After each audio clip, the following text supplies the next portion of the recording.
All right, good evening, everyone. I'm going to fix that real fast.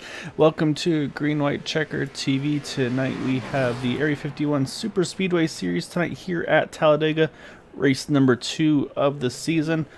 Said last week Kevin Freeze getting the win, locking himself into that Final Four playoff.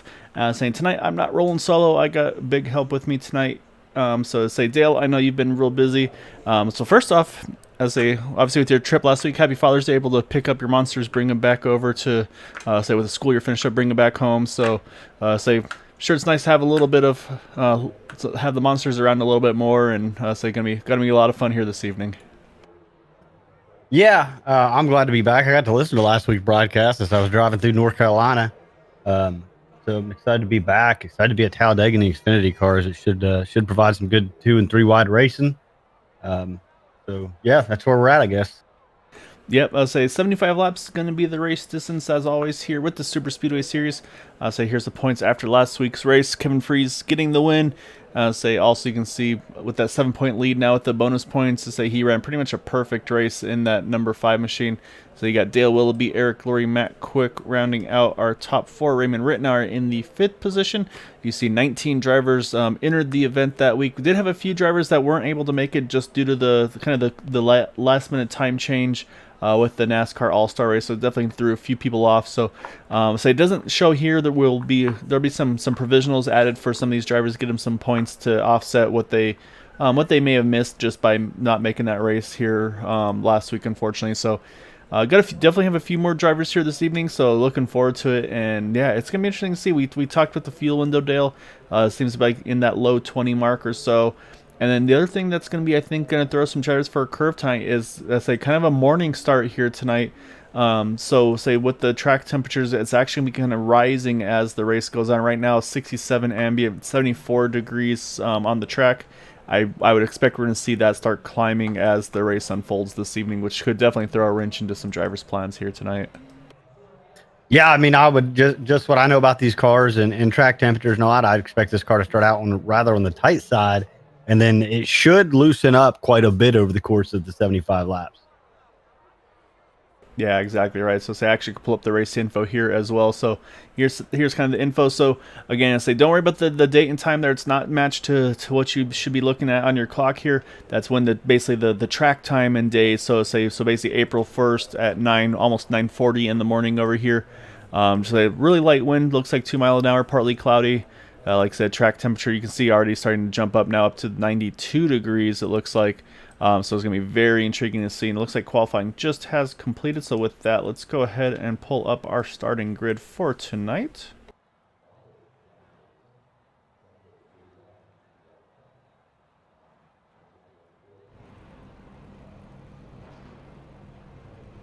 So on pole position is going to be the number 87 of Raymond Rittenauer, taking pole tonight here at Talladega. Next to him is going to be Kevin Freeze in that number 5 machine, last week's winner. And then you got Eric Lurie, Gabe Butler, Bobby Hesh, Charles Johnson, Dale Willoughby, Jay Hilliard, Robert DuPont. Say Robert, one of those drivers, unfortunately missed last week here tonight, so definitely looking forward to seeing what he's got in store for these drivers this evening. And you got Michael Spell, Jack Wells, and Todd Merkel are our top 12. And then 13th through 23rd, we've got Danny J. Skylar Brown making an appearance again in that number 10 machine. Mark Brown right there as well in the 73. Then you got Jim Brooks, Quabi Brooks right together as well. So you got the father-son duos all right there together. Kind of fitting there for Father's Day this weekend. Then you got Bud Steele, Todd Siebels, Dean Wilkinson, Dave Thatcher, Peter Travica, and Matt Quick going to be starting shotgun this evening in that number 89 machine.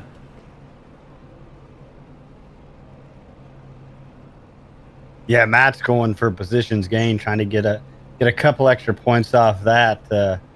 He's a guy who can definitely put down a fast qualifying time and then elected to not do so. So he's definitely going for a couple extra bonus points. Yes, and there's definitely two approaches on that. Like you said, it's obviously Raymond Rittenauer able to pull off that pole position. He's going to start up front and obviously get the bonus point there. But like you said, Dale, there's a bonus point in store as well if you're able to kind of be the highest climber. And so I mean, yeah, you look at Matt Quick, and we know how good he is at these races. We always talk about him on the fuel mileage side of things as well. So he really kind of he really shakes it up on if he's going to kind of go full send or if he's going to go full fuel mileage and kind of how he wants to go about things. So going to be very intriguing to see. But actually looking at now, I'm trying to see, I think he may have not got back in the server on time here, Dale. Because right now it's showing that he is still showing in the pits in the 89 car. So that may not go to plan very well for him here right off the bat. Yeah, that's a wrench that he probably didn't expect to get thrown in, having to start from the pits. So I'll keep an eye on to see. I'll say, so basically now if you're Matt Quick, you're going to be hoping for a quick yellow, really, I think is going to be your best bet here because, again, we'll watch the lap times, but I'd say draft versus no draft, it's going to be a huge disadvantage on overall lap speed and lap time, I should say. So, yeah, it's going to be very intriguing to see kind of how that all pans out tonight. But like I said, right now, I'll say Raymond Rittenauer, he's going to be our pole sitter for tonight. And I'll say we'll pull up his driver info here on the side. You see that number 87 machine. So he's kind of switched from the flat black to kind of a matte white, if you will, on that number 87 car. So mixing up tonight or this season looks like for that season 8, I should say, actually.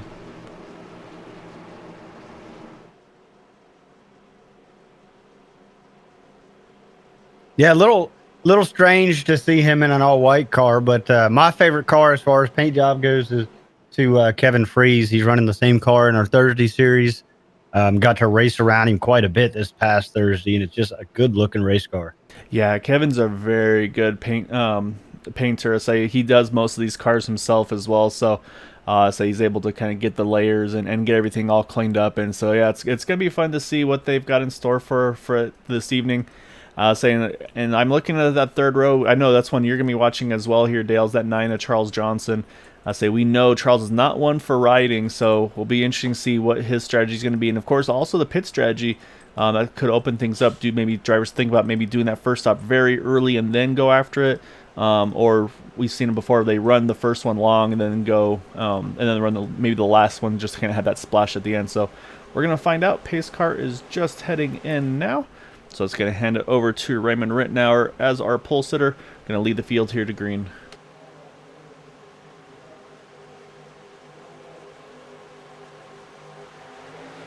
Alright, green flag is out and we are down and away.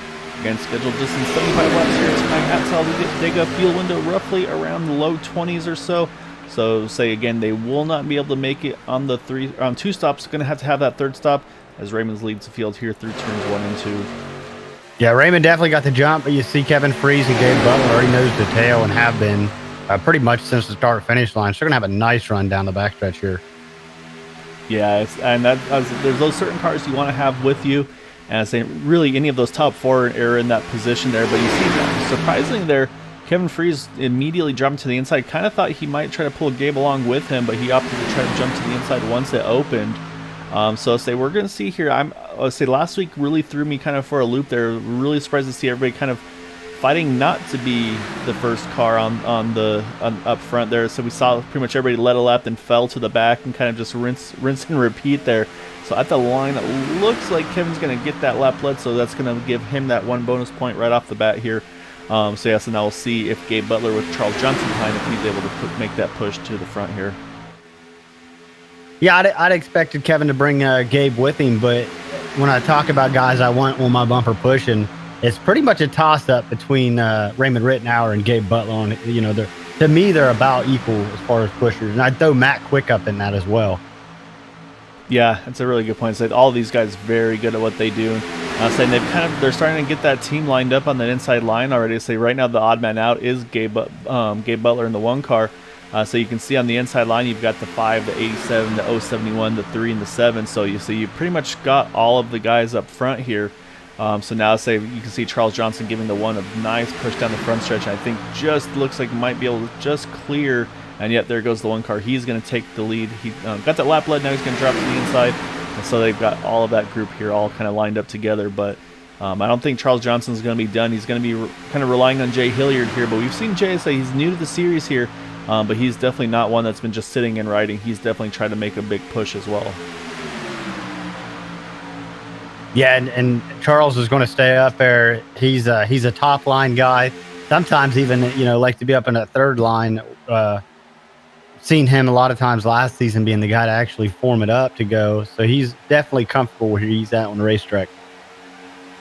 Yeah, I say right now, right on that top line, it said Jay Hilliard to his rear bumper there doesn't have the push he needs yet to kind of finish that push off.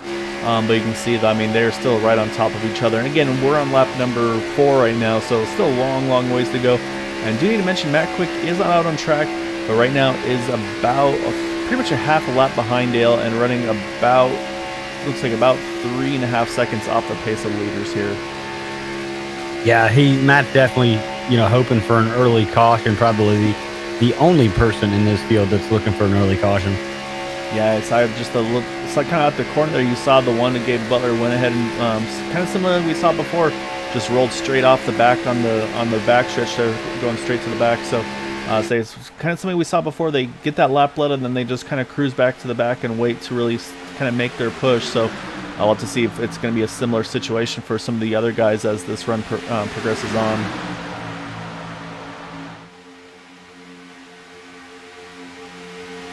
Yeah, not a whole lot of takers up top right now. You've got about 6 cars, and everybody else just rolling around the bottom here. Probably just in.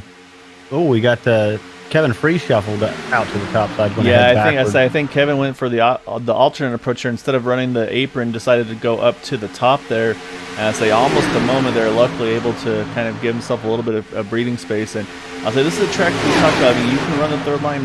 It's not that bad here, so you got plenty of room.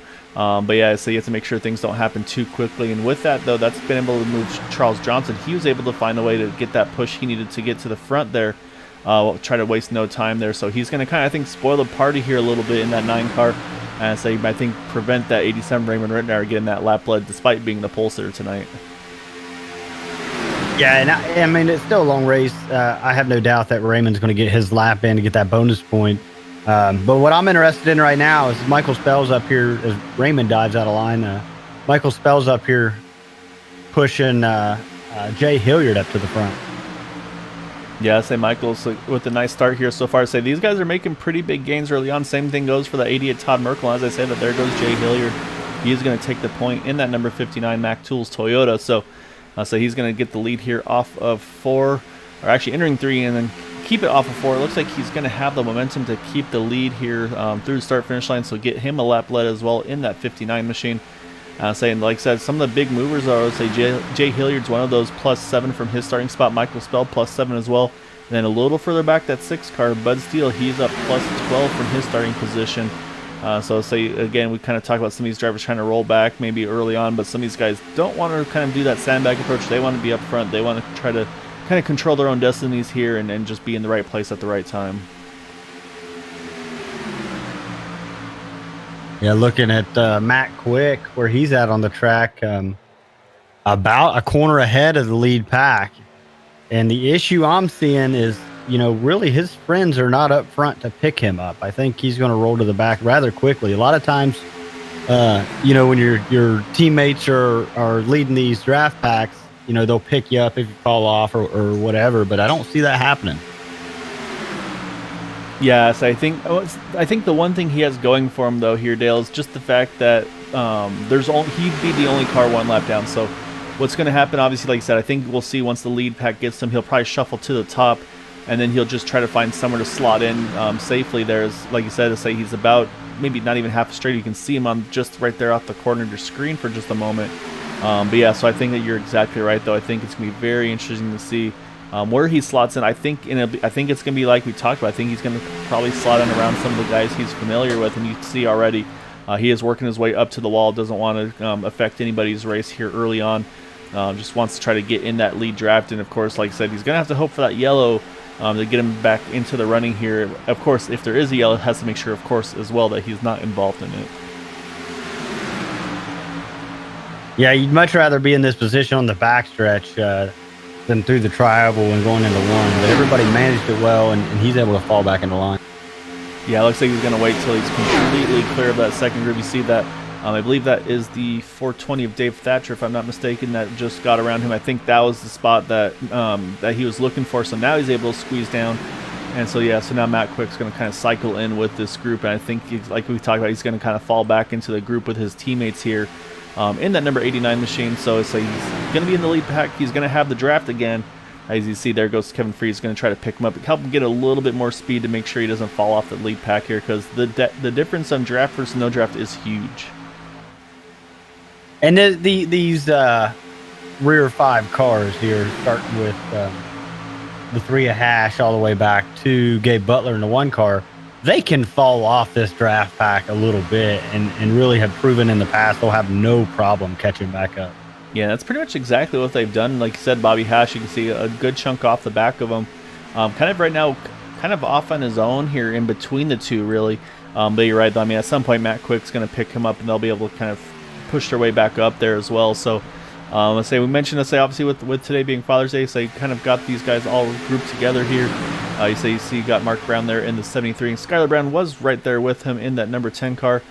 So he's decided to move a little bit further forward there. Actually looks like showing us the 21 here right now at the moment. So just kind of one of those custom car number things that always throws things off. And then right behind them, the 51, 53. We've seen those two lock on together and make some pretty good results. So obviously, I'm sure that's going to be something they'll be aiming for again this evening. A couple cars electing for the third lineup there. Can't quite see who it is yet. Yeah, you're right. Trying to check. I think I saw the 64s. One of them, Peter Travica. He's in that 64 Hooters car. But yeah, you're right. A little further forward still. That might be Dean Wilkinson. Nope, Dean's on the inside line. Oh, I'm sorry. Yeah, it is Dean Wilkinson in that 55 machine. So he was trying to make that top line work, not having the momentum he needed. He had that 420 though. Dave Thatcher working with him, but so far just hasn't had enough momentum. And there is a good chance of it, though. I mean, you look at, there's only 3 in the middle groove, so I mean, if there's a time for that third line to work, it could be here, though, for that 55 Dean Wilkinson. Yeah, he just needs Peter Trevik in that 64 machine to get up on his bumper, and then the 15 as well with Danny J, and they'll be able to take off, I think. Yeah, exactly right. So you can see him, definitely that Dave Thatcher is staying as close as he can to him here. So he'll hop on the roof here of that 55. You can see kind of just all the, like, how tight these guys are with one another. Again, this is a plenty wide track to do so, but so anytime you go 3 wide, especially when you're that kind of that sandwich car, you always get a little bit nervous just hoping that you get through clean. Yeah, also seeing quite a bit of movement out of the 88 of Michael Spell, kind of sandwiched in there between Eric Laurie and Todd Merkel. The 55 falls right back in behind Todd Merkel there in that middle line. But yeah, the 88's moving around quite a bit. Yeah, so you see he's giving a big push to Eric Laurie in that 071. That's one of those things we talked about. Is just it's one of those things you have to get comfortable. You have to get familiar with. We talk about some of the drivers that we kind of expect and are used to seeing up front week in and week out. As you can see now, Michael's going to run the middle here. It looks like Eric Laurie's going to stay on the top side. But it's so difficult to stay lined up with that guy in front of you, especially if it's not something that you've run with week in and week out, and you kind of know their driving style, you know kind of when they enter the turns and maybe how much wheel input, things like that. And so I think Michael Spell and Eric Laurie, they're trying to work together as best they could. And I think, like I said, I think probably Eric noticed that movement. It's like, yeah, this is too early for this. I'm not gonna push too hard yet. I'm gonna roll back here. Regroup and wait for a pit stop cycle and then see what we can do, because right now we're already on lap number 14 here, so I'll say just probably about, I would say, another 8 laps or so until we get that first set of pit stops at the longest.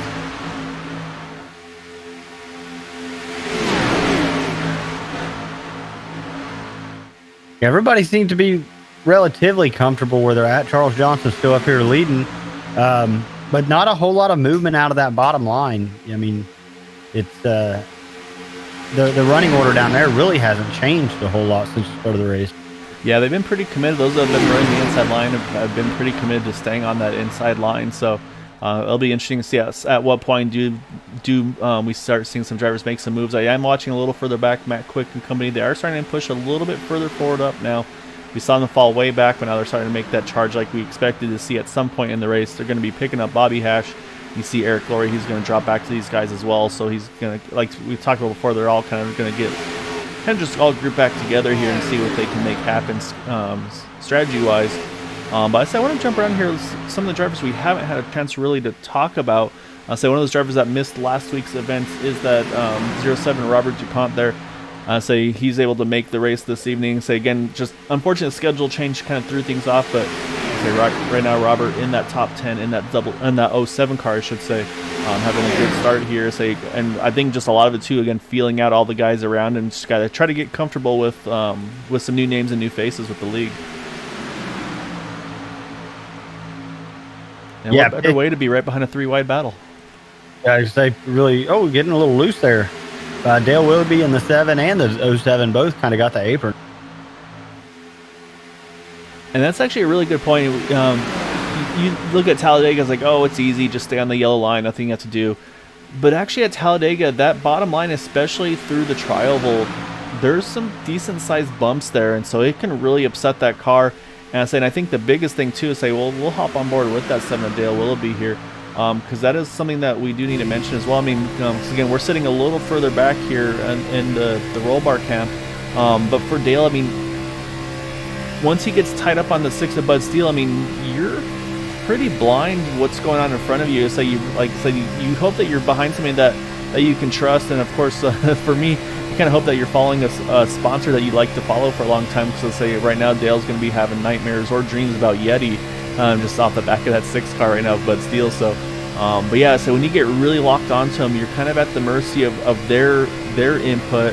If they enter too shallow, you're probably going to kind of follow them right into that same situation. So it's very difficult to be able to hit these marks spot on lap by lap. Let's say just especially when you're locked on right on the back bumper of those cars in front. And Michael Stowe's up there led a couple of laps. Now Charles Johnson in the 9 is going to retake the lead, but he's got the 55 making a big run here on the outside. Yeah, so you got Dean Wilkinson on the outside in that 55 machine. I think it looks like he's just about clear there through the tri-oval.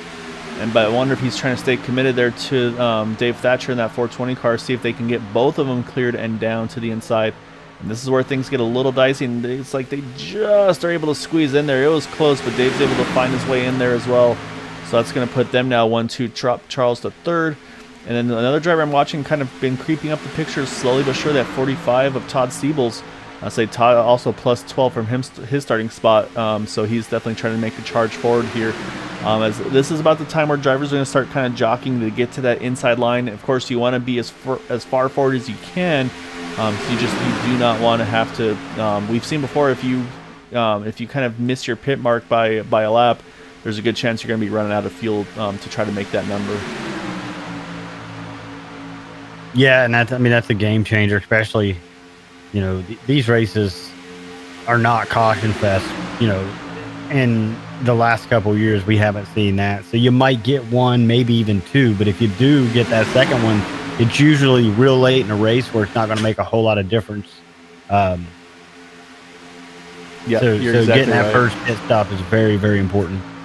Yeah, that's exactly right. And so right now, say that those 3 on the outside line are actually holding really strong. You see Todd Siebels giving a great push to that number 2 of Todd Merkel. Todd just edging his nose ahead there into turn number 3. So if they can stay as organized as they are here, he might have a chance out of 4 to get that momentum, maybe grab that lap led in that number 2 car. Again, kind of change number from last season to this season from the 81 to the 2. And right now doing a great job in that Ford Mustang as well, that Merkel Racing engines. And it looks like, I think, Dale, he's just going to get there at the line. So give that lap led to the 2. But right now I think what he wants more than that is to try to be able to clear that 55 of Dean Wilkinson and get to the bottom. Yeah, and they're making a good effort. Just needs a little more help up top. I mean, you got 3 cars up there that are really tight together, but there's so many people in that bottom right now. Yeah, and I think that's what's hurting him is Dave Thatcher's just doing a tremendous job right now. As you see the 45 Todd Siebels, he pulls out there. I think he got hot. He had no choice. He had to get out of there and try to get some temps back in that car because it was just going to start overheating had he stayed locked on. And that's that risk versus reward. And so you're going to see, actually, surprisingly, now you see the 55 of Dean Wilkinson. He jumps to the top. And actually, I'm looking further back here. Here comes our first set of pit stops, and it's going to be those guys that fell off the back a little bit. You got the 071, the 3, the 5, the 87, and the 1. So this is going to be our first set of green flag pit stops with these guys coming at lap number 21. Yeah, and Matt Quick stays out. He has no choice but to run this thing as long as he can. Yeah, I'll be curious to see what Matt can do. To say he's running by himself for that long time, so it'll be very intriguing to see. Now that's the hard part. Look how organized the pit stops are. Everybody hits their marks. Almost all hit their pit stalls at the same time. That I mean, when you're locked onto each other right there, and here they go. They all come out right together. I mean, that's organization at its finest, to be able to kind of get in, get out, all locked on together. The three's maybe about 2 cars off, but I think he'll be able to drag back up to those guys. So, and as I say that, we got a big set of pit stops coming here now. It looks like Michael Spell, Charles Johnson's in there. Oh, as I say that, contact between Michael Spell and the line of Charles Johnson, that's going to really hurt Charles's chances here. Looks like he's going to recover well, though. Also got Jay Hilliard's in there, Skylar Brown, Dave Thatcher, Danny J, Peter Travica, Mark Brown. So say a really big group of cars here pitting. Yeah, it looked like that 420 car might have got a little bit of the inside wall coming to pit lane as well. He's already down and away, so whatever it was, he opted not. If say maybe chose a faster pair, we'll have to see. But yeah, here they come. They're heading back out. But you can see just the difference of organization between these guys and that last time around. So let's jump back up front, though, because I suspect we're going to see pit stops here from a lot of these guys. And yet here they all come except for 2. So you see, it looks like Dean Wilkinson going to lead that field in for this third group of cars. And it looks like they've all done a pretty good job there. So that's going to hand it over now to Dale Willoughby and Matt Quick. Look at again, we talk about laps, though. I mean, Dale Willoughby, he is stretching this field number. He is on lap number 23. So we're going to see him and Matt Quick just draft as hard as possible here to try to minimize any time lost. Yeah, if he can go, 2 laps longer, I'm not sure where Dale's sitting on fuel, obviously, but if they can go 2 laps longer, I mean, it's going to be huge on the back end of this race. So the one thing that if Matt Quick could go a little further than Dale here, if he could get that extra lap, if they can get just a little closer, right now I think it's Charles Johnson that's kind of off a little further back there. If they could just tag on to him, that could give Matt an opportunity. But I think, yeah, say here they come. They're going to pit together. And this is going to complete our first round of pit stops. So basically about a 3-lap cycle between the first and the last group of cars. You see, again, lots of space between the 2 of them, making sure there's not going to be any drama. And we know Matt Quick, he's got that first pit stall on entry. Dale Willoughby's going to be able to go a lot further down, so they don't have to worry about stepping on each other's toes here. And so now it's going to be all about who cycles out where. And right now, looks like Dean Wilkinson, he's still getting up to speed here, Dale. And saying here comes that group with Raymond Rittenauer on the outside. They're going to make a big charge. Yeah, Dean Wilkinson really came out in a good spot. Todd's able to get right to his bumper, and then you have the main pack coming up. So lost a couple positions as it cycled out, but just came out in a great spot. Yeah, and saying here comes Raymond Rittenauer. He is going to finally get that lap lead after winning the pole position. It took to lap 24, but he's got it done now. And so say now it's going to be all about who's kind of cycled in where on this draft pack. So right now, say we've got a pretty good group up front. It looks like about 13 cars, if I'm not mistaken. You see, here comes Dale Willoughby. Here comes Matt Quick. I'll say they're going to try to get these cars through the gears as quick as possible to be able to latch on. I'm looking a little further back there. You see the 53 kind of off on his own right now, Dale. He's really hoping he can just maybe sniff the draft to somebody here to try to tag on right now. That's that 53 of Quabi Brooks. I don't know if he's going to be able to get there because right now the next car in line for him is going to be the 89 of Matt Quick. It's going to be tight, but he might stand a chance of doing it. He's going to have to really hustle this thing though. Yeah, not really sure what happened. Quabi Brooks come in with a decent sized group of cars, and I mean, looking at his pit stop showing 8.3 seconds, so it's really a great stop. Not exactly sure what caused him to be so far back. Yeah, so I'm looking at I have a couple of little extra things that I'm able to play with here. One of those being the pit lane time, and I think that might be where it got him. So say right now our front pack, their pit lane time is all in the 35.5s or so, basically mid to high 35-second bracket, maybe a little low 36 at the worst. Same thing goes for those guys behind him. That I look back, I go to where Quabi Brooks is, and he had a 37.20, so basically about 2 seconds longer in the pits. That's what's cost him this lead pack. And actually, as I say that, he's going to duck in now here. This might be kind of trying to go off strategy, maybe do that splash of fuel here to see if maybe he can separate that and make it that one less stop, but do it in a different order. So it's a little risky, but we'll see see if it pans out or not.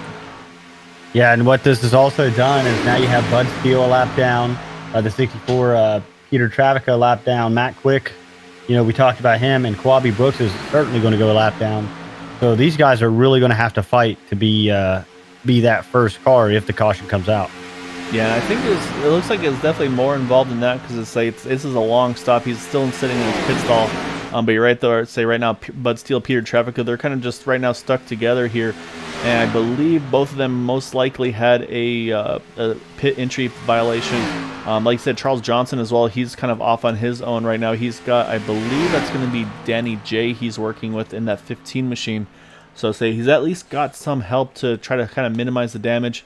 But then we'll go that little further back there. Say Jim Brooks right now, the last of the lead drivers on this main pack here in the 13th position. And then unfortunately you see you got Skylar Brown there, Michael Spell, Mark Brown, and Todd Merkel. They're kind of 4 on their own. It looks like about 5 or so seconds off the lead pack in front of them. Jim Brooks is at the tail end of this line of the cars on the lead lap. Matt Quick's obviously right behind him. But this is where he likes to be for most of the race. He's able to see everything that's going on in front of him, able to save fuel or push as hard as he wants. It leaves a lot of options open, and we've seen him win from back here. Yeah, that's exactly right. I mean, you just got to keep yourself in contention, in position. So right now things have definitely mellowed out a little bit. So actually, while we're running single file here, Dale, let's go ahead and run through our running order here to show kind of, can get a little view of the drivers and where they are in position. So we're going to lead things off with that number 87 of Raymond Rittenauer, our pole sitter in the first position again. It took him a long time to get that lap led, but he's finally got it done. Behind him, Kevin Freese qualified second, currently running second. We talked about kind of the guys that you expect to see up front and kind of the strategy they playing right now. It's definitely been unfolding well for them. And then third of that group, Gabe Butler. Those are kind of our big 3, I would say, for the usual suspects, the kind of the heavy hitters of the Super Speedway series. Right now, controlling the front here at the top 3.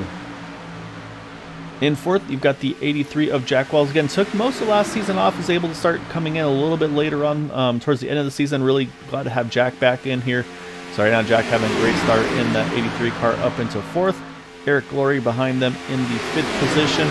So he's in a good little spot there as well. And then we talked about Dean Wilkinson. I mean, he was doing a lot of work up front, did everything he could to kind of get up front, lead some laps, and then kind of dropped a little bit back right before pit stop cycles.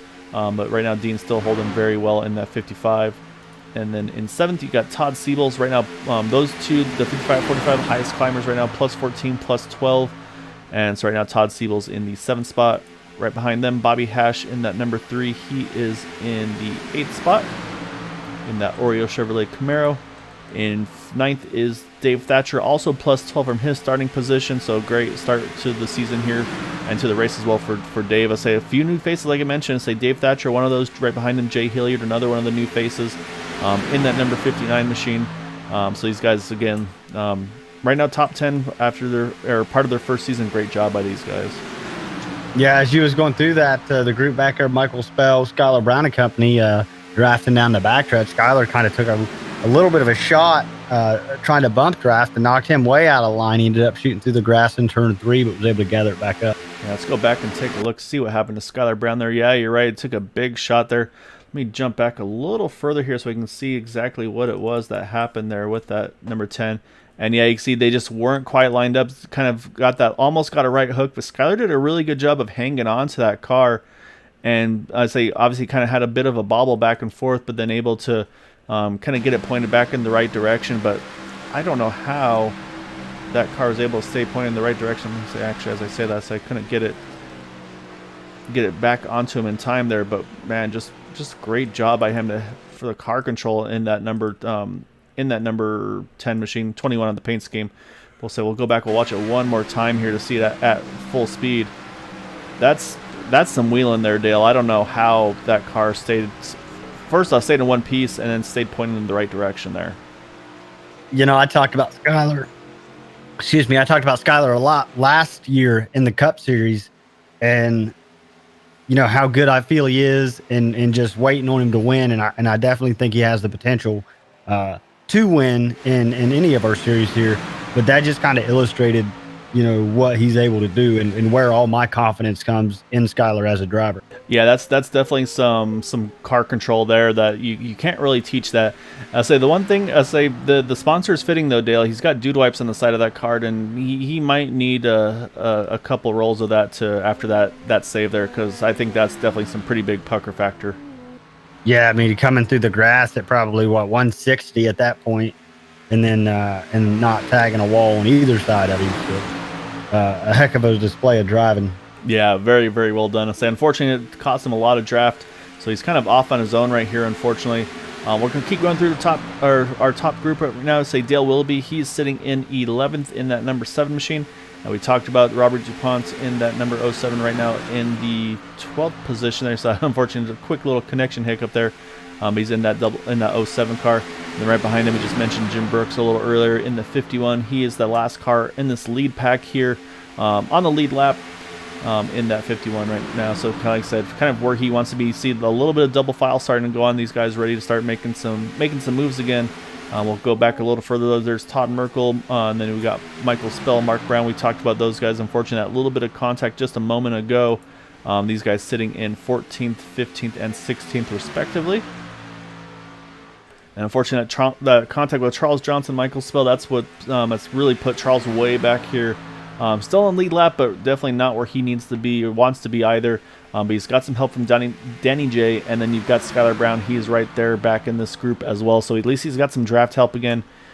Then we'll switch over to Matt Quick right now. The first car 1 lap down in that 89 machine. So he's still got a little ways to go. So he hasn't got the caution he's probably been hoping for, but still, like I said, we're on lap 34 of 75, so still got a little ways to go there. And we saw Quabi Brooks kind of pit way off sequence there. So he looked like he was maybe on the edge of making the draft, but opted to go ahead and pit there. So I'm not sure if there's something else that may have gone on for that for the 53 cars. It was a very long pit stop as well. So he is right now a lap down with the 6 of Bud Steele, and then Peter Travick in the 64. These are the last cars right now in the field at the moment.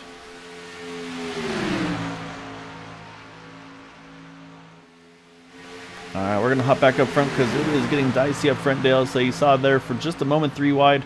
As the 55 there of Dean Wilkinson rolling back to, so now it's going to be the 45 Todd Siebel's trying to lead this outside groove. And we'll see if anybody's able to make some moves. The one I'd be watching, I think, right now, kind of the wild card's going to be Jack Wells. Does he stay just cruising? Does he just keep saving fuel in that inside line? Or does he at some point want to make a move and try to get to the front? Oh, I have no doubt that Jack's going to want to make a move and get to the front. I just think it's going to be about lap 74 when he does it. Yeah, that's if you're in position, say there's a lot of guys that kind of wait to make their move at the right time. So fuel window, say it's still going to be something we'll be talking about. Say we're on lap number 35 of 75. So say we talked about the pit windows. Basically, Todd Siebel's pit on lap number 22. Raymond Rittenauer, Kevin Freeze and company, they pit on lap 20. Jay Hilliard on 21. So we talked about some of these guys. Pretty much just a 2-lap cycle between them. The driver that pitted the latest is that 7 of Dale Willoughby. So he's in a really good spot here. I think we might see again that 7 and the 89. I think we might see them stretch that lap, maybe go that at least 1 lap further than the rest of the guys.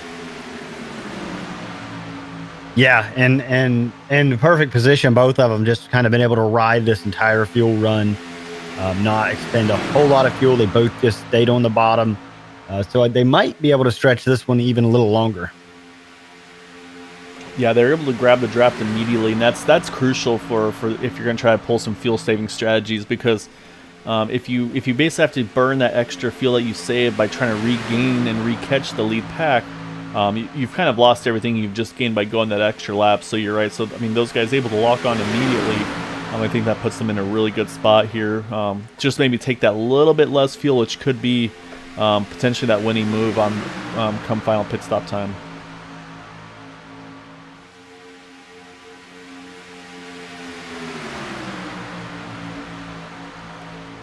So it's right. Raymond Rittenauer, he's got nice clean air in front of him, but so if you look out the back of that 87 car, it's anything but right now for him. I say all he can pretty much see is that cornflakes car of Kevin Freeze. And I'm saying for Kevin Freeze, all he sees is pretty much the Guinness car of Gabe Butler. These guys, like I said, just right now is just staying right lockstep with one another here. And that's what these guys do. They're able to kind of just work the strategies and work with each other just so well. Like I said, it's almost like you've got one driver in 3 different cars. So these guys doing a great job. We mentioned the track temp, ambient temp. Right now, ambient temp 67, track temp 83. So it hasn't been a big jump yet. So I don't think the handling is going to be going off too bad for these guys at this point in the race either.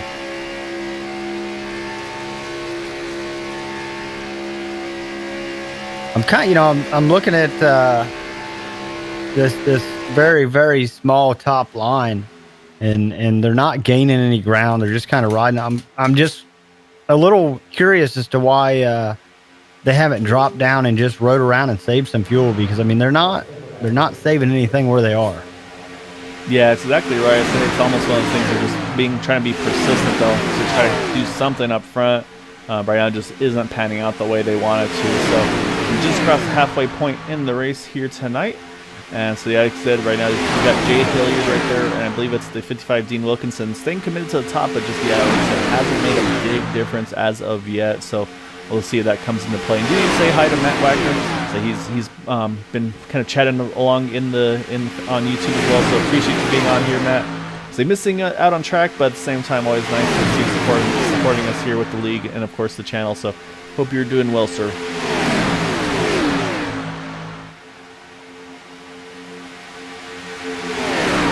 Also, Dale Sim Racer mentioning as well, good pit stops crucial in these races, and that's exactly it. I mean, it's not even just getting. That's one of the things for me, at least. I always really focus on my pit entry, but it's so much more than that. I mean, you gotta hit your stall. I mean, if you hit your stall as pretty much as well as you possibly can, you're gonna be able to save maybe a couple tenths just from kind of the pit crew being able to kind of plug in the fuel canisters quicker. The tires, if they take tires, be able to start doing those right away as well. But then also just getting through the gears, getting up to pit speed as quick as you can, and getting out, and just maximizing everything. It's a really difficult thing to do. But right now, these guys, some of these guys definitely make it look easy. So right now they're doing a really good job of it. And as I say, here comes the next set.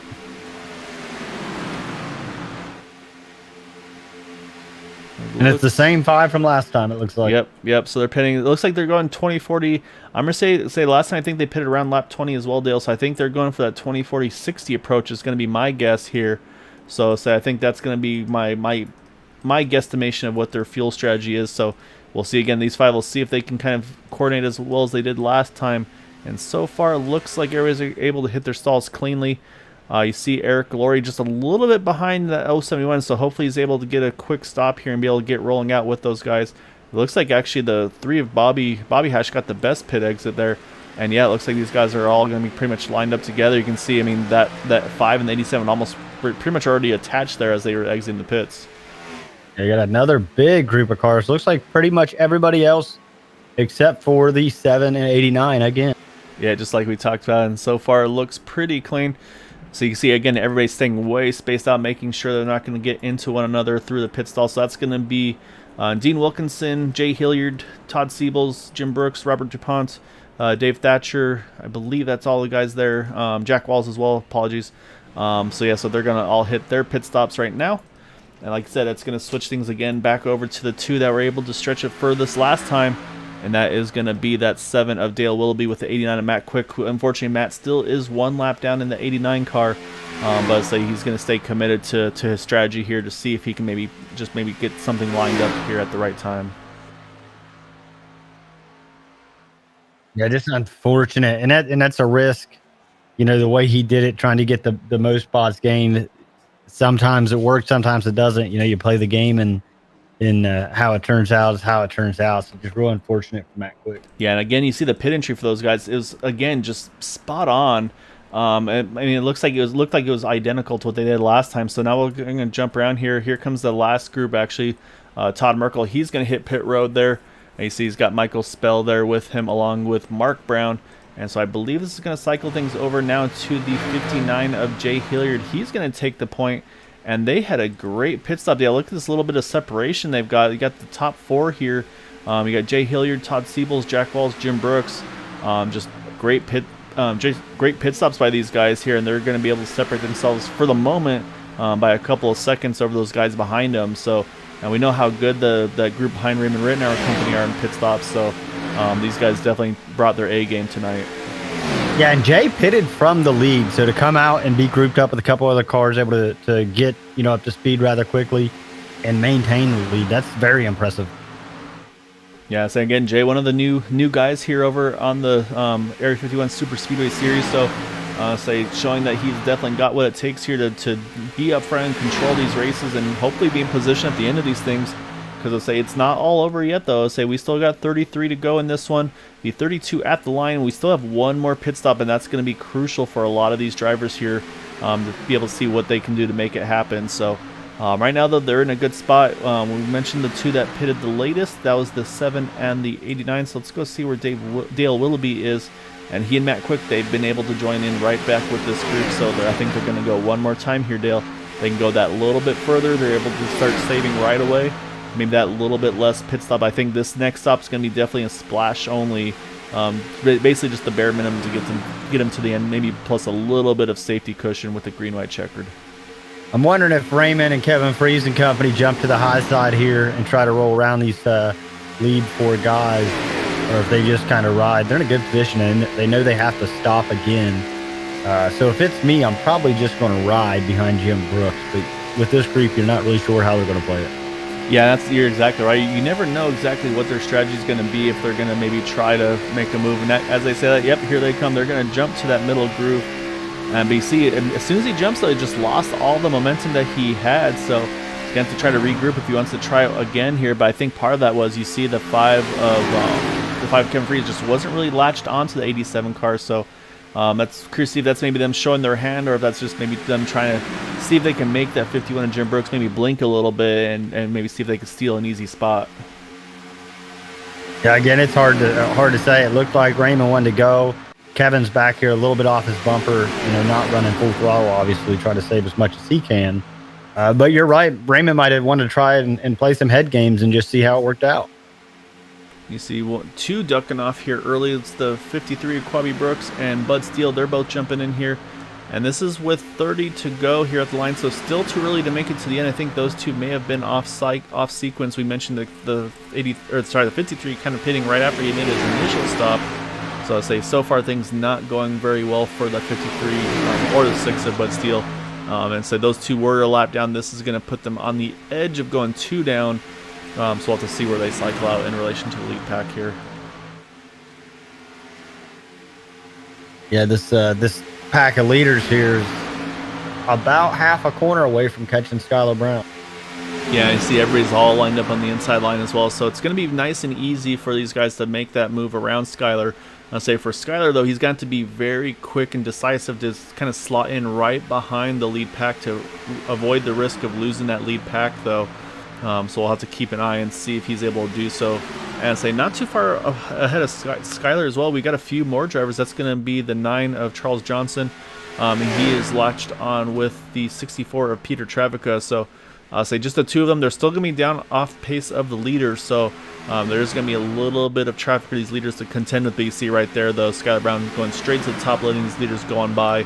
So I'd say that's exactly let's say one of the things you love to see with this league is, say, obviously Skylar's nothing wrong with that incident that he had where it sent him through the grass, but he's going to definitely stay out of harm's way and just try to regroup and try to basically grab onto the toe of these guys. So his goal here is going to be to try to squeeze in right behind Matt quick as he possibly can, no pun intended there, apologies, and be able to jump in and hold on to this lead pack draft to see if he can kind of minimize the damage here. Yeah, and one thing I noticed was Matt had been hanging off of the 7 by a couple car lengths until he saw Skylar Brown coming into view, and then he tightened it right up. But that's a great point, Dale, because that's a lucky dog battle right now, is actually between that 10 and the 89 here. So if he had fallen back a little bit further, I'll say it's very possible that Skylar could have kind of just squeezed right in front of him there, and be in that lucky dog position. So Matt, like you said, had to hustle it a little bit there to make sure he could grab on and be that first car one down, because so you never know if and when the caution can fall. Yeah, and they're catching this lead pack, catching a couple more lappers like you just talked about. Everybody's going to be courteous and try to get out of their way, obviously, but things do happen. Yeah, I mean it's racing, and it's also, I mean, we're all doing this with computers and internet connections. I mean, unfortunately, things fail from time to time. So we've all had it before where a lot of drivers, I mean, let's say I know there's a handful of drivers in here, they run VR headsets. We know sometimes the VR headsets have issues. A monitor might go out. I mean, there's always things, just crazy things that can happen.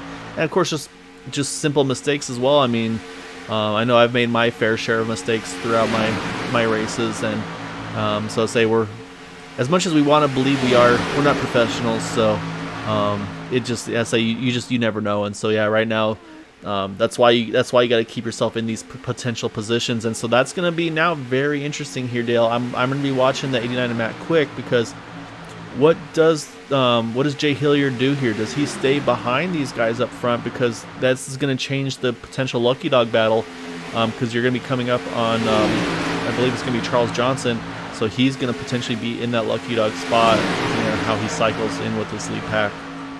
Yeah, it's something else I'm finding interesting about all of this is Dale Willoughby and Matt Quick there's now Skylar Brown as well, have fallen off that lead pack by probably 10 car lengths. So I'm not sure what they're doing, but it's definitely different from what they had been doing. Yeah, so you have to be a little careful not to fall back too much, and I mean that could fall right into the kind of the game for Charles Johnson. I mean, if they stay too far back there. Right now, Charles is that third car in this lead pack here, on the top groove, I should say. You see he's got the 53 and the 64 there up in front of him. But as I say that, though, as soon as they got to them, you see that 7 and company, they've all squeezed back up there. But look at Skylar Brown. He's going to work the top side here, Dale. I think he's going to see, hey, let's make this top line happen. I don't want to be the first car. I don't want to be the last car one down, I should say. And you see Matt Quick, he's reacting to that as well. He's moving up. So I say right now, kind of got that battle within a battle here going on for that lucky dog position. Yeah, Matt really doesn't have a choice. Like you say, you don't want to be the last car one down. You got to try to get ahead of these guys, and right now they're all grouped up as we're going 3 wide. Yeah, say that's Charles Johnson. I say he's going to fight to be this first car one down, and he's in that position right now. He's got Skylar Brown with him, and so now say, and here's the big part too, Dale. We're at 25 to go, coming to 24 to go. So that pit window going to be opening up in a couple of laps. So now the next question is, do you run this like a road course and pit once you're in your window? Do you run this as far as you can and maybe do that late splash field with maybe about 5 or so to go roughly? So that's going to be the next thing that are going to be going through these drivers' minds, because we've seen Matt Quick. He's been saving fuel all race long. To say, unfortunately, missed the grid, had to start from the pits. So that could definitely put him in a potentially a comparable or a compromised position. Yeah, I mean, it's tough. I'm never really good at these strategy calls, especially when you're thinking, hey, we're just barely in the window, and then you start thinking, well, what if there's a green-white checker, So I usually have a guy in our chat that makes those kind of calls for us. Yeah, that's exactly right. I see Quabi Brooks peeling off, say just not the night he's been looking for. I think he's already 2 down at this point, so he's just kind of surprised he pitted there. He was in the draft and everything as well, but so he's rolling out of it there, but. You look at Charles Johnson, Skylar Brown, and say, I don't think they're content to just be the first car one down. I think they want to try to get their lead lap back the old-fashioned way, with Skylar giving that 9 a nice push here down 1 and 2, and now down the front or down the backstretch. Yeah, and Matt Quick there has the same interest in this, getting this lap back. My question is Charles going to take them with him, or is he going to just drop down and then that top line would certainly fall apart? That's a really good point. Yeah, you don't know what's the right decision going to be here. So you can see they've gotten just about to the front pack here. So it's going to be very interesting to see how this all kind of plays out right now. So we'll hop onto the roof of the 89 of Matt Quick, get a nice view of that grumpy cat on the hood of his car. And so you see Charles is just cleared, but I don't think Skylar Brown has cleared him yet, and he has not. But right now Charles is thinking about, yep, there he goes. He wastes no time. Going to jump right in front of that 59 Jay Hilliard. Didn't want to risk losing that track position to keep himself on the tail end of that lead lap. So now it's up to Matt Quick and then Skylar Brown, apologies, to be able to try to do the same thing here and see if they can find their way back to the front. And they're making ground on Charles. I mean, at least down the backstretch, we'll see how they do coming off a 4, but they were really actually making ground on that 9 car.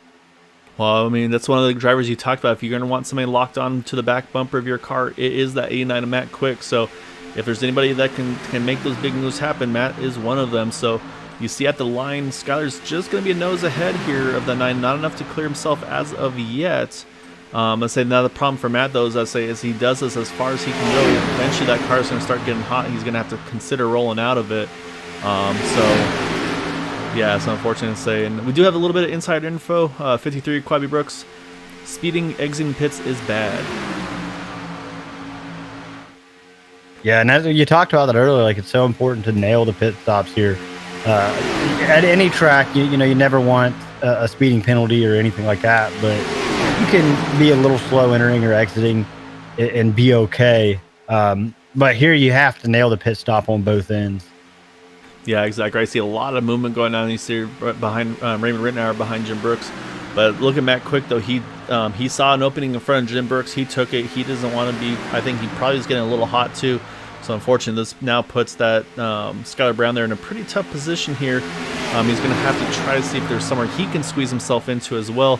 Because I think for Matt, though, this is potentially a really good move. Because, again, Charles right now tailing lead lap.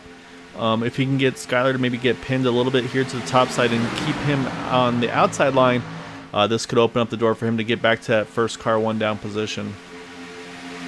Yeah, it was a really good call, really good move, and that's where Matt likes to run anyways. He likes to be on that bottom line, a couple cars in front of him.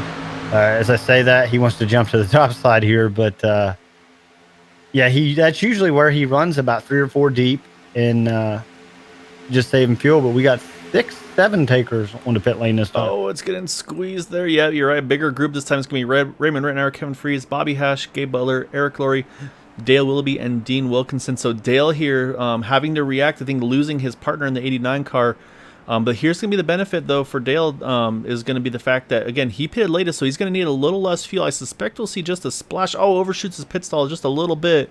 But I think that fuel savings he was able to do might be his saving grace here. We'll see if he's able to get out with the group. And he is. Looks like, oh, the driver that's going to get worse out of this one is going to be Bobby Hash. Looks like tires are still set on for a 4-tire stop. Unfortunately, it's going to put Bobby in a really bad position there. Yeah, and it's just a quick oversight, or maybe that was his intent. I don't want to say oversight, but here comes Charles Johnson. He's hitting the pits. Only 2, it looks like. I mean, Robert DuPont pitting with him as well. So just the 2 of them. So if they can work it together, this could be still a really good spot for Robert here. Say Charles, of course, being 1 down. What this does do right now, though, again, I'm seeing these guys trying to get back onto the lead lap. But right now it's going to be still Jay Hilliard in the 59 car leading the way, doing everything he can here. Yeah, and I think these guys that are out here can still, you know, probably make it another 4 or 5 laps.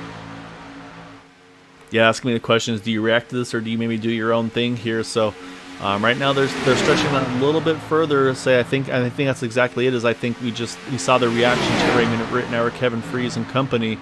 So we'll have to see kind of how the strategies are going to unfold right now. So we'll see if anybody reacts, and they do not, Dale. So they're going to stay out here. And unfortunately, say Matt Quick and Skyler Brown just cannot find a way to get cleared here and get to that inside line. So let's jump around here. Let's see how the pit stop cycles are going. Because there is Raymond Rittenauer. He just has cleared some of those guys. I said that was actually the Robert DuPont. He just got around. But I think Robert's going to have a chance. He might be able to stay on the tail end of these guys, maybe pull that draft back in. It's going to be tough to do, but I don't know. I think he's maybe just out of reach here.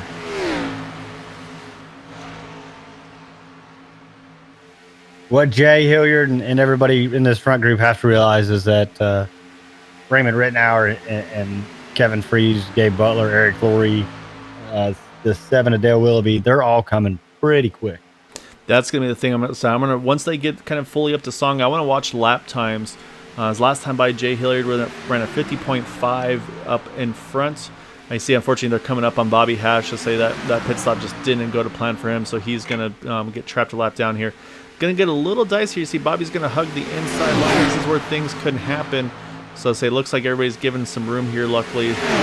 But and looking and trying to find the lap times there. And yeah, so actually it was 50.4 for Raymond Rittenauer. So a little quicker for Jay Hilliard the last time by, but I think with him having to kind of make some moves to avoid or to get around Bobby Hash, I think it's going to help that gap probably close a little bit for Raymond Rittenauer and company.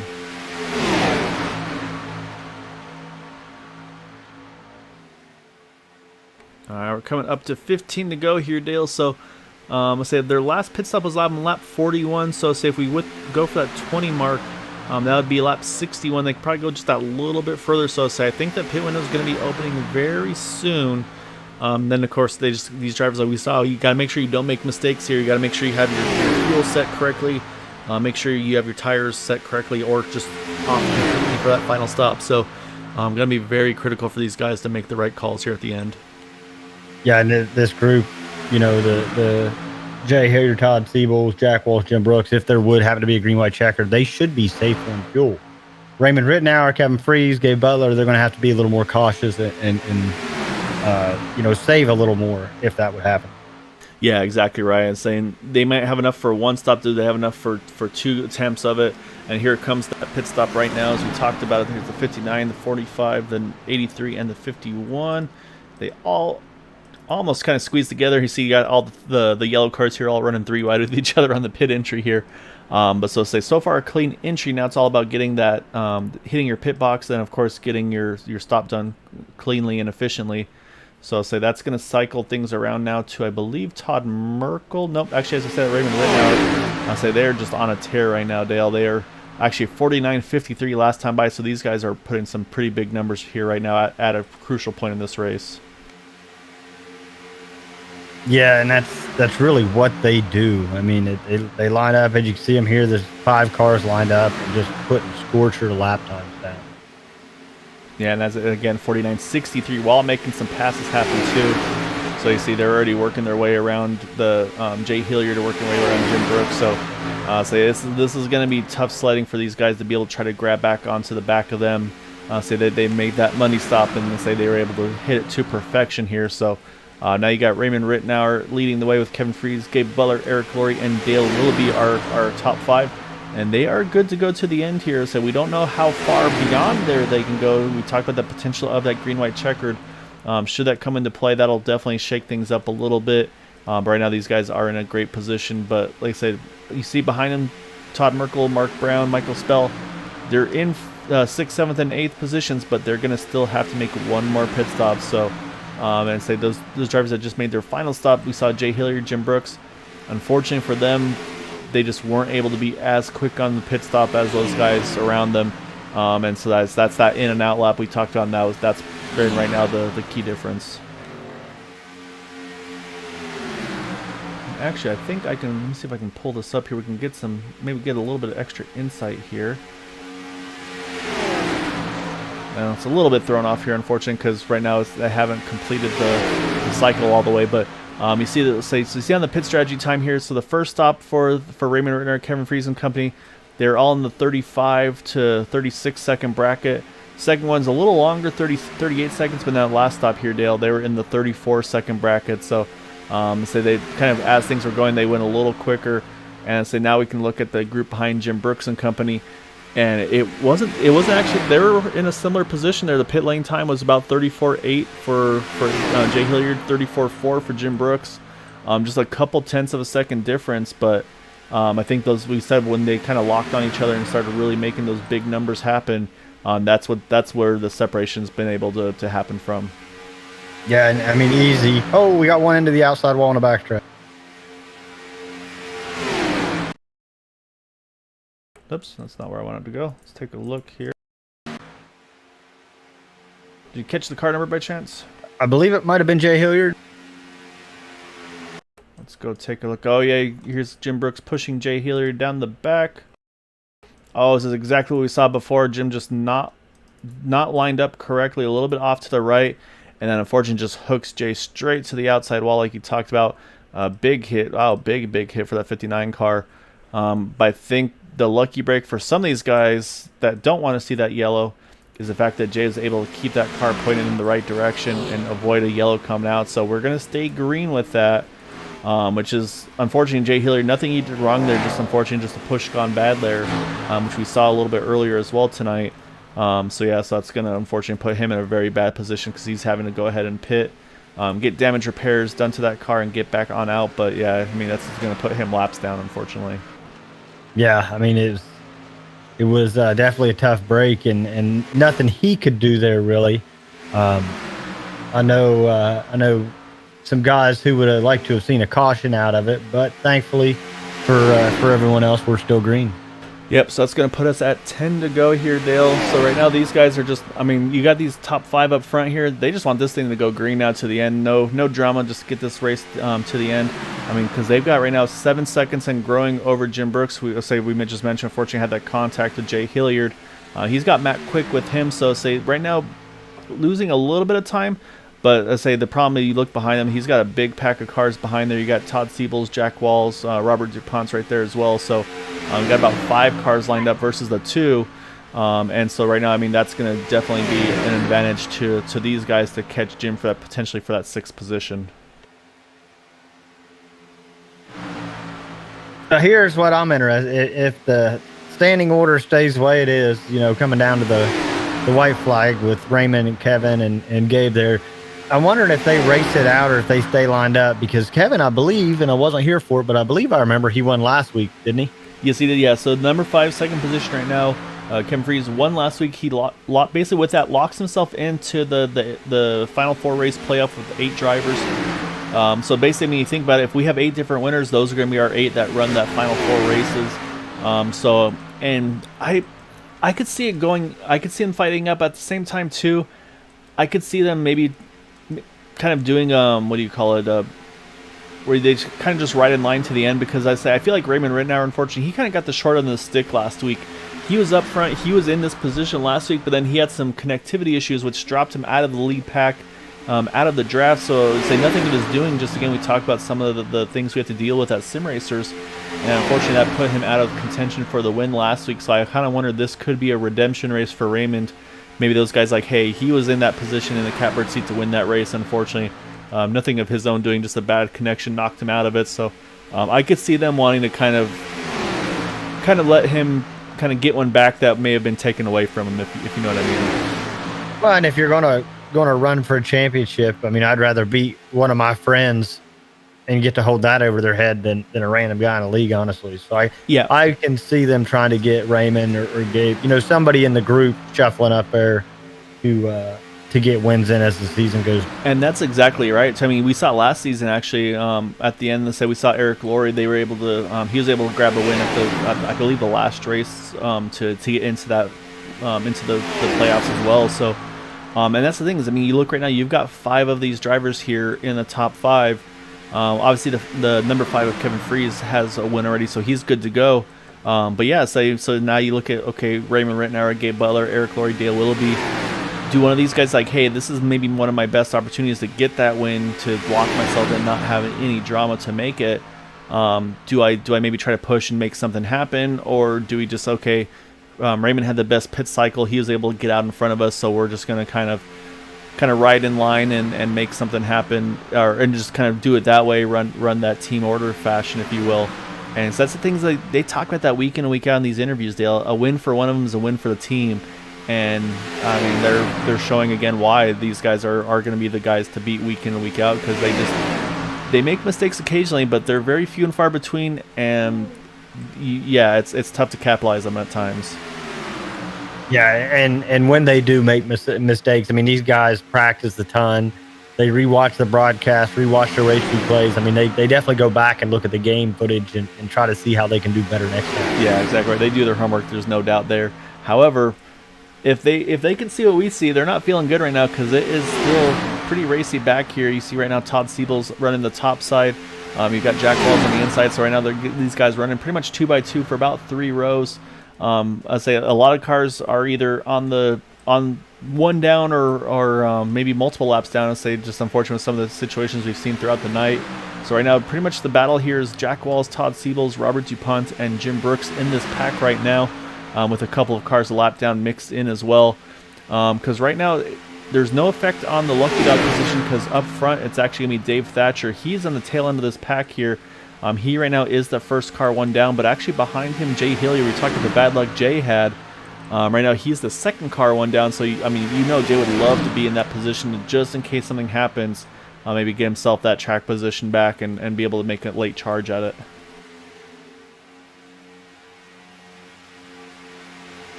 However, we're going to cross the line here, Dale. It's going to give us 4 laps to go at Talladega.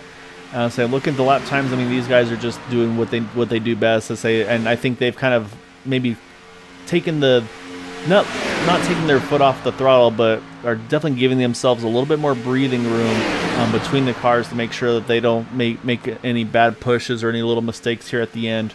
But yeah, right now these guys, those top 5 drivers right here, just pretty much gapping the field right now. Just so well organized, like we talked about, that they're able to do week in, week out.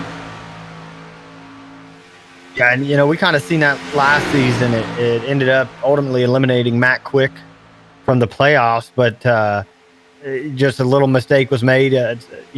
Cars moving around, and Matt ended up turning the 7 of Dale Willoughby, and it knocked Matt out of the playoffs. So I'm sure they're remembering that as a group, as a team, and are taking that into mind, because you definitely see some air between them.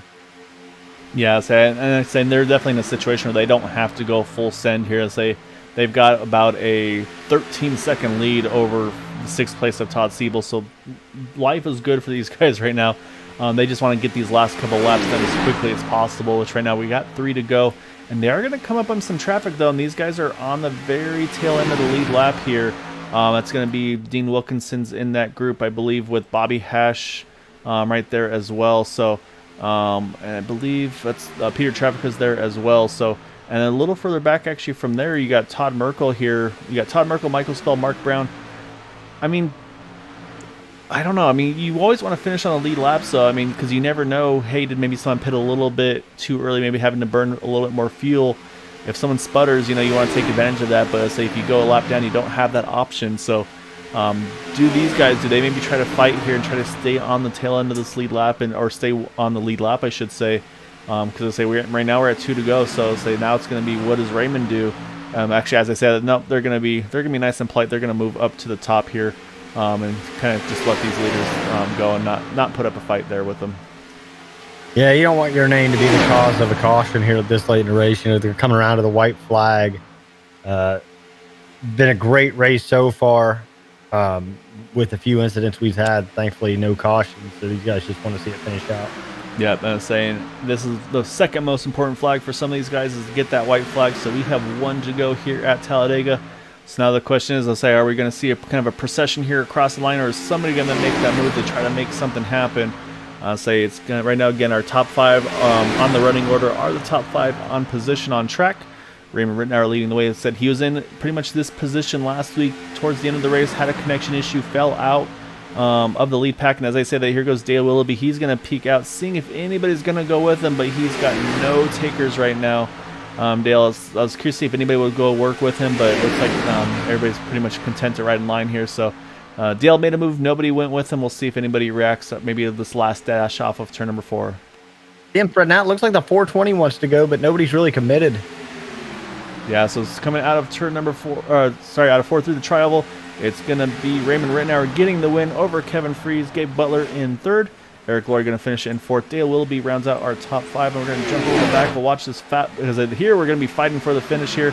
And right now you got Todd Siebels. Oh, Jim Brooks contact at the end. He's going to go around. Not the way he wanted to finish off his race. But it looks like it's going to be Todd Siebels holding on to the 6th position over Jack Walls, and then Robert Dupont in 8th, Jim Brooks in 9th. Yeah, if this was Daytona, Jim wouldn't have lost any positions there, but I believe he lost a couple. Yeah, it may have cost him a couple. It kind of puts the cap off a tough night. Kind of just adds a little bit of icing to that, unfortunately for him. I would say he had a great run going, and unfortunately that contact we saw Jay Hilliard kind of put him in a bad position. However, I think Raymond Rittenauer, he's going to be very happy about tonight's result, getting the win this evening with everything he had to go through last week. Just feeling like he was in the catbird seat, but just didn't have anything really to show for it at the end.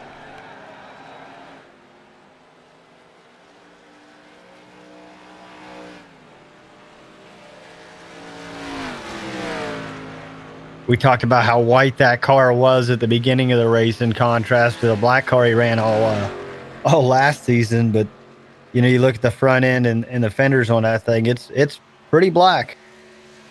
Yeah, so it's about halfway there on that. As I just get a little bit more splatter in that car, like I said, it's going to look like it did last season in that 87 car. So it looks like he's got plenty of fuel to go, Dale. So he's making an extra lap around the track here at Talladega. So yeah, so well done to Raymond Renner. We'll follow him along here, watch him celebrate this win here at Talladega.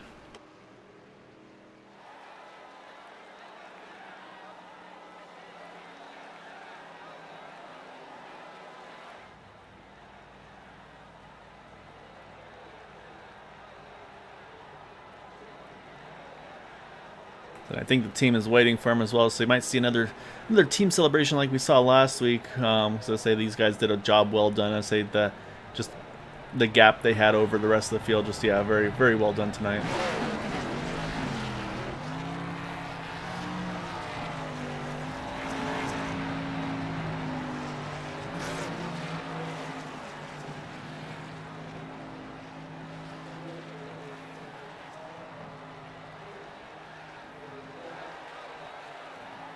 I think Raymond's had some practice with these burnouts as well, Dale, because he's able to keep that thing going very well for a long time there. I'd have looped that thing trying to keep it straight like he's doing right here going back down the front stretch. Yeah, made it about what, a quarter of the way or half the way between the finish line and turn one, and now he's working his way back in a straight line. And having to avoid his teammates in the process. I'll say so. Yeah, when you're as successful as Raymond is, you kind of learn the magic of how to make these big burnouts and do what you're able to do there. So, hats off to these guys. However, let's go back. Let's go ahead and talk to our top three this evening.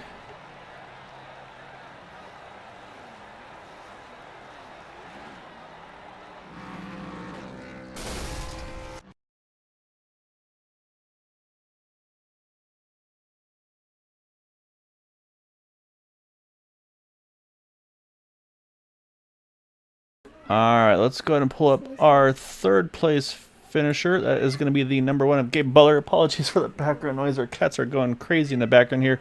Maybe very excited about this. We'll bring up the sponsorship at the end here.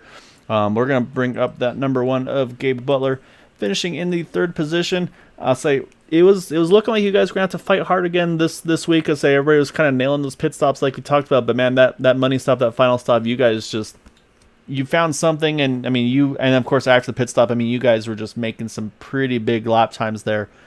Take us through that last pit stop leading up to the end there, and say, was there anything different you guys did to bring that kind of to basically build that margin over the group at the end, or was that just more of kind of just the big drafts where you guys got really aggressive with one another those final couple of laps there, or the few laps I should say after a pit stop? Apologies.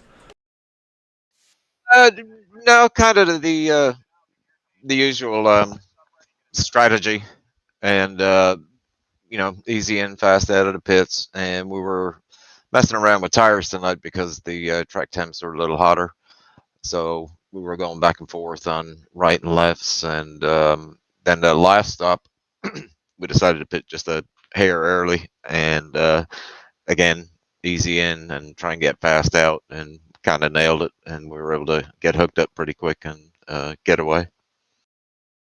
Yeah, I mean, I say there's a couple of times in the pit stop cycles where we watched you guys hit the pit stalls. I say, and I mean, you can probably speak to this as well as how difficult it is to do what you guys did, because pretty much you top five finished, or you guys qualified top five as well. So you're kind of having to basically make sure you all hit your pit stalls cleanly and not kind of step on each other's toes doing so. But there's at least one pit stop where we were able to watch on the broadcast where, I mean, I don't think you could get it any better synchronization than you guys were able to do. I mean, is that something you guys talk about too? Is like, okay, hey, I know you qualified ahead of me, or I qualified behind you, so I'm gonna have to drive kind of through you, or things of that nature to make sure that you were able to all kind of nail your pit stalls to get through the pits there. Yeah, based on the qualifying position, we try to coordinate as we get into the pits, who needs to be where.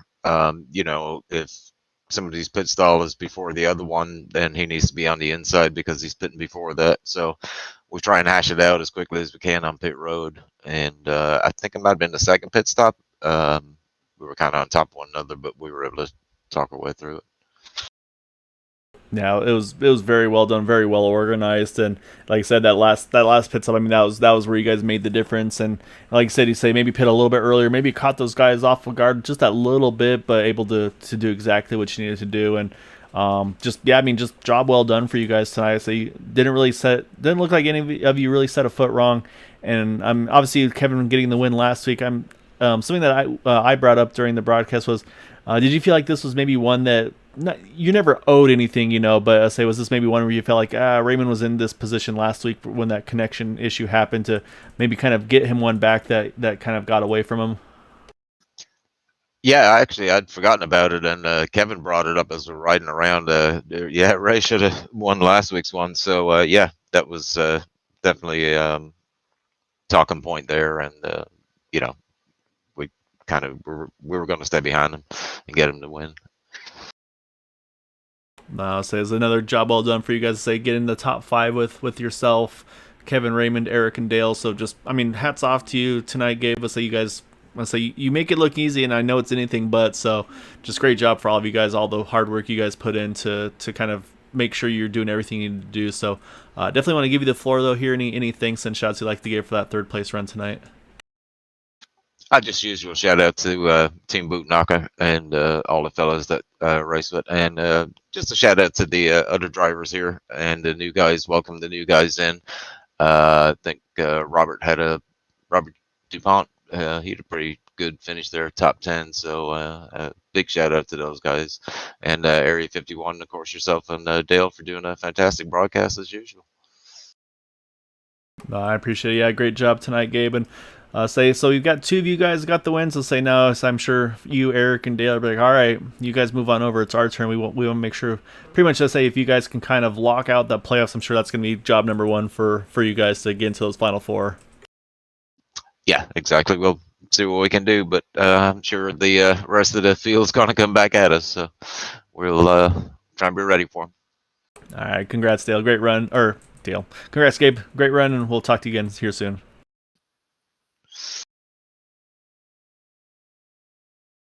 All right, so that's going to leave us now. We got to jump over to our second place finisher. It's going to be the number 5 of Kevin Fries. Of course, Kevin, our last week's winner at Talladega in that number 5 machine. Say now this time you kind of got to be you kind of were the pusher there too. Then we saw the 87 car kind of disappear and kind of reappeared, but a ways back. But luckily tonight that wasn't an issue for you guys to have to stress about. So talk to Gabe about that, and it sounds like you brought it up as well. We're kind of nice to be able to kind of get one back to one that may have gotten away from one of your teammates there. Yeah, absolutely. I was messing with Ray too. Like, don't blink out on me, so this way we could get you one. Yeah, and so I mean, obviously, this is kind of how you want these races to go. Say, able to just run this thing out. Say, of course, that final stop, you guys able to make the money stop and just separate yourselves from the rest of the guys and do what you do best at the end. But obviously, it took to that third stop for it to really kick off there. Do you feel like there was maybe just that last pit stop being able to kind of go that little bit earlier that maybe threw a few of those guys off guard? Because this time we didn't see as many guys react to you immediately. On the first 2 stops, everybody pitted within about 2 laps. This time, the last one, they went a little further. It seemed like that just didn't wind up panning out for them. You feel like that may have helped from the pit strategy on your guys' side? Oh, absolutely. It was definitely beneficial for us, but we also came out on just about every pit stop very well organized. At least Ray was on my front bumper, and we could just pick up the pace immediately, and that was huge because we were able to catch the group that was in front of us. And once we did that, I mean, I think at one time I looked, it was almost a full second just benefit of the draft that we had. So I knew we'd have a little bit of separation, and then I'm not sure what happened. They seemed to get all separated after their pit stop. Yeah, so yeah, it definitely. I mean, it was definitely kind of a mixed strategy. Like we saw a few drivers did pit right after you guys, and then a couple went about 4 or 5 more at the end. But I mean, just again, I mean, you guys are able to work your numbers, and something we talked to Gabe about as well was all of you guys finishing in the top 5, started in the top 5 positions. So I mean, how difficult was it for you guys as well to kind of manage the pit stalls and making sure that you kind of either maybe didn't go blind into your pit stall, or of course the risk of kind of maybe catching somebody as as they enter a little bit before you. I mean, how stressful is that part of it as well? We actually we're pretty good at setting ourselves up just even on pit road entry to make sure that those types of incidents you don't have to worry about too much. We have whoever's up front whoever has the front pit stall will just take that high line right by the track, and this way they don't even have to worry about where everybody else goes. And then we stagger ourselves enough, and going in nice and easy and slow to the pit box ends up just saving so many problems. Yeah, it definitely worked out very well. So we were watching a few times throughout it. I say there's just, say if you guys look back, I say you'll see some of the synchronization that you guys did, where it looked just basically just spot on. So I mean, well done to you guys. And like I said, won last week, gets second tonight. So obviously you're not worried about the bonus points, or I shouldn't say worried about the bonus points. Not worried about like extra wins or anything like that, because we'll say once you get that one, when you're locked into that Final Four playoff. So it's able to help Raymond out, okay, maybe get him one that got away from him. So just hats off to you guys. Again, the teamwork is just hard to contend with for sure. So just great job tonight, Kevin. And definitely want to give you the floor though here. Any thanks and shouts that you like to give? Yeah, huge shout out to the team, obviously, and to Ray's internet service provider for actually doing them well tonight. And thanks to the admin, you guys, for putting on the race. It was a fun race, and I mean, we went the entire race caution free, and those are the best races you can come by. Yeah, they're tough to do for sure. So you have a habit of doing that. I mean, that's something Dale mentioned as well, where I say you can't have mistakes, because unfortunately, if you do at plate races, there's not much recovery from them, especially when you go green like you guys did. So saying that's exactly what we saw. A few drivers, just some mistakes sent them back, and just no chance to recover from them. But yeah, just well done though to you guys. Like I said, when it mattered, you made it count, and you guys got up front there and just controlled the way to the end. Yeah, absolutely. It was a fun run, and thank you guys again for all you do for the league. It's our pleasure. Always fun to be part of it. So yeah, congrats, Kevin. Say be looking forward to catching you again here soon on Thursday. Actually, say on the Xfinity side of things as well. But say enjoy this one, and we'll be hopefully talking with you again soon. Absolutely. You guys enjoy the night. All right, Dale. That leaves us one driver left to talk to, and that is going to be the number 87 of Raymond Rittenauer. I say we talked about the paint scheme difference, went from the all black scheme to the white scheme. So far so good, Raymond. I say I shouldn't say so far so good. Last week was looking good. Then I say as you may have heard, they made some jabs already on the internet connection. I say kind of costing you a potential win last week. Be able to recover from that and get one back that maybe felt like you're owed there after last week, but like I say, everything stayed connected this time and able to pull off the win this evening. So I'm guessing feels a little bit good to get that one that maybe got away. Oh, definitely. I was sweating there last 10 laps. I was like, something's going to happen. But luckily it didn't, and it held on there, and I got the win. All right, so we talked about the paint scheme change. I'll say sponsors, everything that looks very similar. So you got the Lucky Dogs Fanatec on the side. So what was the thought process between going from the kind of the flat black, matte black over to the white one tonight?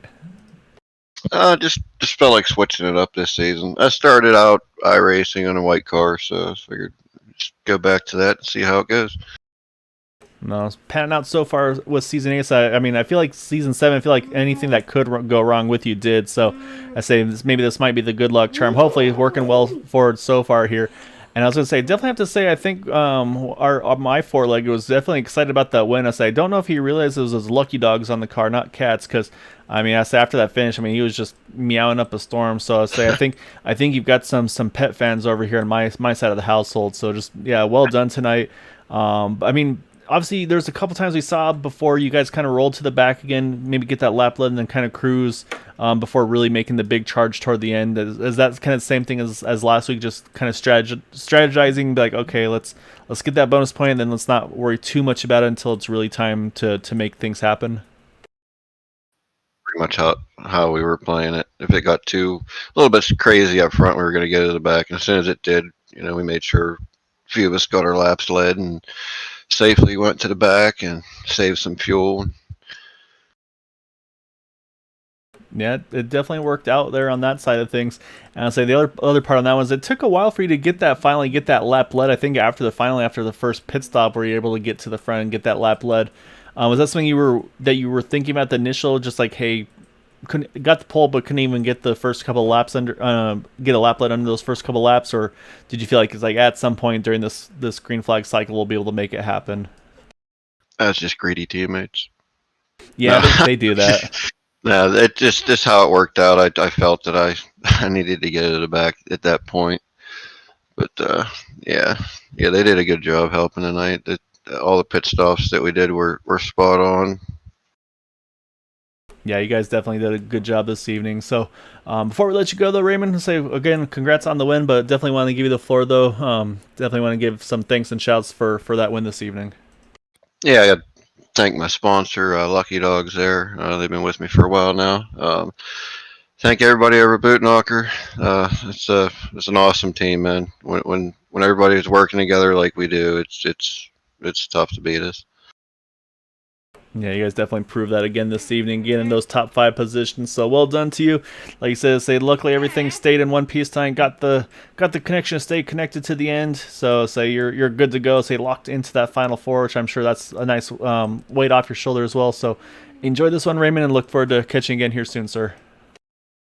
Guys, thanks.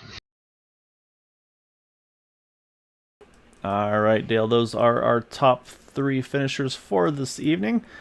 Dale will be. I don't know. I keep doing that. Oh, because you're Dale. That's why. Apologies. So that's going to be Raymond Rittenauer getting the win, but we've got to pull up our final results for the evening. Let's see. You got our top 18 there listed. So you got Raymond Rittenauer, Kevin Fries, Gabe Butler, Eric Laurie, and Dale Willoughby in those top 3 positions. You can see the gap they had over 6th place Todd Siebels. 15 seconds by the time they got to the start and finish line. So you got Todd Siebels, Jack Walls, Robert DuPont in 8th, Jim Brooks in 9th, Bobby Hash in 10th, and then Dean Wilkinson going to round out our lead lap cars in 11th. I say the one I feel bad for on that one, Dale. I feel for Bobby. He was with these guys that whole time, and it's fortunate that one wrong decision on the pit stops, may have just been that quick mistake where thought they were checked or unchecked and wound up getting rechecked, and unfortunately, those tires wound up putting him in a pretty bad situation there. Yeah, and that's one of those things, man. You're focused on so many different things during these races. It's easy to overlook one, and it just happened to be that he overlooked the wrong one. Yeah, exactly right. So, but the thing is, I mean, it's something for him to build on. It's a great result, and I think we'll definitely be seeing more of Bobby Hash throughout this season. So from 12th on back, you've got Dave Thatcher, Todd Merkel there. Jay Hilliard in 14th does not show the speed and the race he had. Unfortunately, just got caught by a bad push there at the end. Michael Spell, Mark Brown, Skylar Brown, also I think one of the saves of the race in that number 10 machine. Charles Johnson in the 9 car in 18th position. And then you got the remainder here. You got Matt Quick, unfortunately, just never got the caution he needed to get back into the thick of things. He finishes in 19th. Denny J in 20th. Peter Travica in 21st. Quaby Brooks 22nd. Bud Steele in the 23rd position. All right, Dale, so that's going to do it for us this evening at Talladega. We talked about cautions usually few and far to come between here with this league, and as I had a couple of close calls, never brought the caution out, so we go caution free here at Talladega, and so that's one of those things these drivers definitely have to be on kind of be ready for. Yeah, we saw that caution free race bite a couple drivers, and there's a lot of drivers that loved it, so it's kind of one of them is what it is things. Yeah, that's exactly right. So we hope you all enjoyed the race this evening. Again, congrats to our top 5 there for being able to kind of just control that thing at the end. And just hats off to all the drivers again. Caution free tonight here at Talladega. Looking forward to Tuesday. We'll be back with the Indy Series at Michigan, I believe it is. And of course, Thursday we'll be back at Dover for the Xfinity Series. It's going to be a lot of fun for those ones. Again, if you are interested in checking out, we're still pretty early on in the season, so you can find them at area51iracing.com. Until then, I hope you all have a wonderful evening and have a good night.